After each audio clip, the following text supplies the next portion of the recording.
Today we're talking about how to turn your photography into stickers for Redbubble.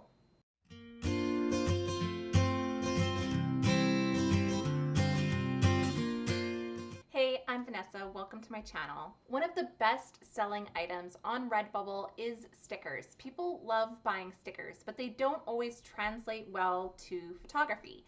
So today I'm going to show you a couple different things that I do with my photos to make them a little bit more sticker friendly. So here's an example of an image that I did not do anything to the sticker, and so it is just kind of this big blocky, exactly the same as the photo, and that's okay. That's a choice if that's something that you like, but I just find that this is not quite as engaging and eye-catching as something with a little bit more shape. Stickers are great because they can be any shape that you want. They're not limited to the shape of the product. So to just go with a plain rectangle is really not making the most of the sticker ability. So here's an example of something else that I do.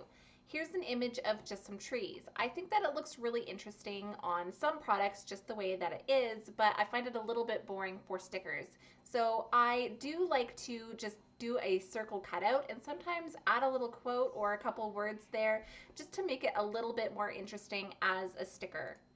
It's really easy to do, and I'm pretty sure that I showed you how to do it in a previous video of mine, which I will link below. This looks a lot better than the previous example of the rectangle square photo type shape.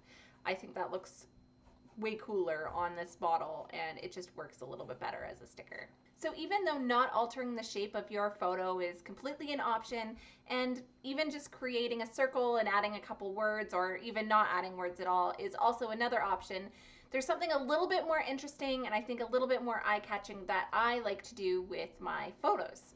And that is to add the photo to different silhouette shapes.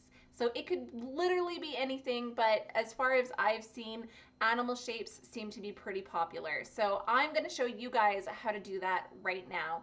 And you don't even need to have any graphic design skills. All right, so here's an example of what I'm talking about. This unicorn shape with the clouds in it. This is what I'm going to show you guys how to make.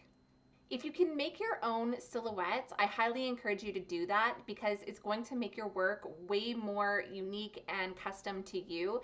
But what I'm going to show you is going to work as well. And you can go to pixabay.com.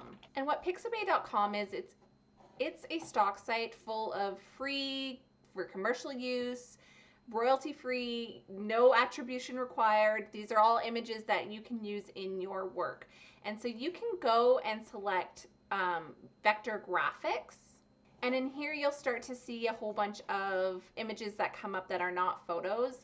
And some of these will work, like this ship here is pretty solid. It's got lots of space there that a photo could show up on potentially, but I would highly recommend that you stay away from anything that's got these small lines that's not really going to show your photograph off at all. And from here you can type into the search bar something that you think will fit your photograph.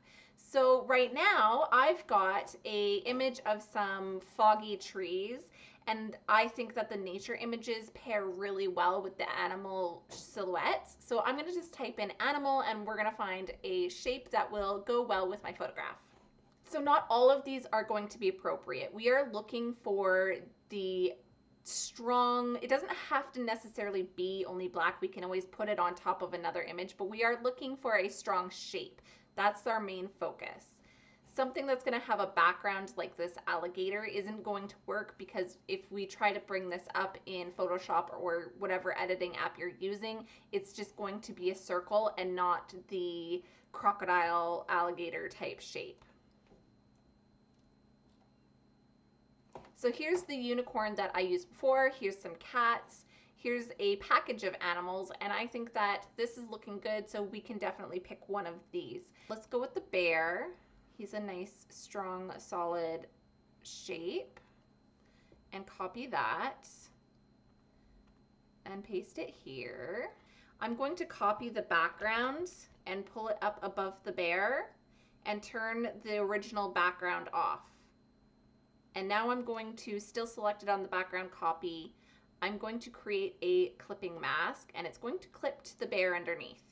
And now we have our photo on the bear shape, and I can drag this around to where I like it. So I like it up here. I like this kind of look right there. That looks good. What I also like to do is, because sometimes I put these shapes also on the t-shirts, because I don't like the big blocky photos on the t-shirts either, I like to have it's not necessary with the stickers because the stickers will add it on its own, but just a small stroke to the outside in white, and it just outlines it a little bit. And it's completely optional. Like, I'm just going to make it bigger so you can see. So there you can see the white line, the stroke effect that I've added there. And that, like I said, that's optional. That's a preference that I like to add because I think it looks a little bit better on the t-shirts. So if I was going to have a red t-shirt like that bright, and this is on the front of the shirt, that is what it would look like. But this red is not staying. That was just so you could see the white a little bit better. So when you're saving this, you're going to want to save it as you can delete these layers that you don't want, or just have them deactivated. Either or works. And then you can save this as a PNG.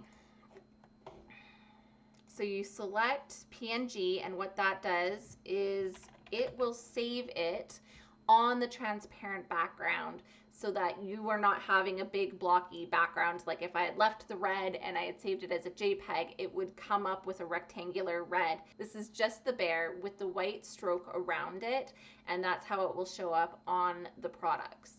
So I use PNG files all the time because I do a lot of composite photography.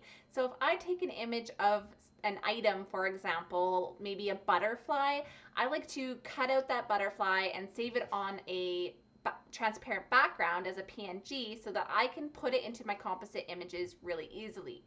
It's also a cool way to make a sticker. So if you have items that you can select easily off of the background, they can then become their own stickers, and I will show you an example of that as well. So here I have an example of an image that maybe I want to upload to Redbubble. It's a butterfly with book pages behind it. And this could work on a couple different things, but maybe not so much as a sticker like this. So what I can do is I can select just the butterfly and take it off of this background and use it as its own sticker. So if the background is set pretty good, like this is really dark and this is really light, just using the quick selection tool will usually do a good enough job in selecting out just the pieces that you want to have. And of course, it's not going to be absolutely perfect. You can go into select, refine edge, and play with these sliders a bit to get exactly what you're looking for, but you do not want something too soft looking because that will kind of mess with your edges a little bit in your print. So try to have a fairly hard edge, and so a solid object would definitely work a lot better than if you were trying to do something that was like furry or hairy or wispy or anything. So keep that in mind. When you're happy with the selection, you just click OK, and you can copy it, and you can open a new document and paste it on there, and you have no backgrounds and no random pixels kind of hanging out from anywhere else. So this can be saved as a PNG file and become a sticker all on its own. Or you can go through all of your images and put them together and create a sticker pack for that butterfly. When I'm taking images specifically knowing that I'm going to be cutting out an element, what I like to do is just place it on a completely white or completely black background, whatever is going to give me the most contrast. So here's an example of a leaf that I took a picture of, and it is just sitting on a piece of computer paper, and I did this so that I could have a whole bunch of different leaves to composite into images flying around in the background or whatever, but I can also very easily select this off of the white background and turn it into stickers and have some leaf stickers as well. So if that is something that you're interested in doing with your photos, it's definitely a unique way to have your image as a sticker and create a little bit more interest with shape. So now I'm going to show you guys how to post your original photograph and change the sticker to the sticker alternative that we've just created. So you're going to go into your account and you're going to go add new work, upload new work, and select the main photograph because this is usually what's going to cover most of the products and your alternative's only going to go on a couple of things. So select your main image here. This is my mountain image. And we're going to upload that and do all our keywords and titles and everything.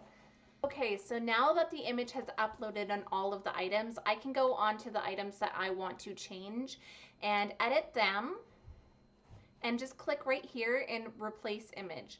So I'm doing this on the t-shirts and the sticker and probably the bag. And this is where I click my bear shape. It looks like it has a black background, but it's not going to show up with that, don't worry, and open. And these are going to upload separately.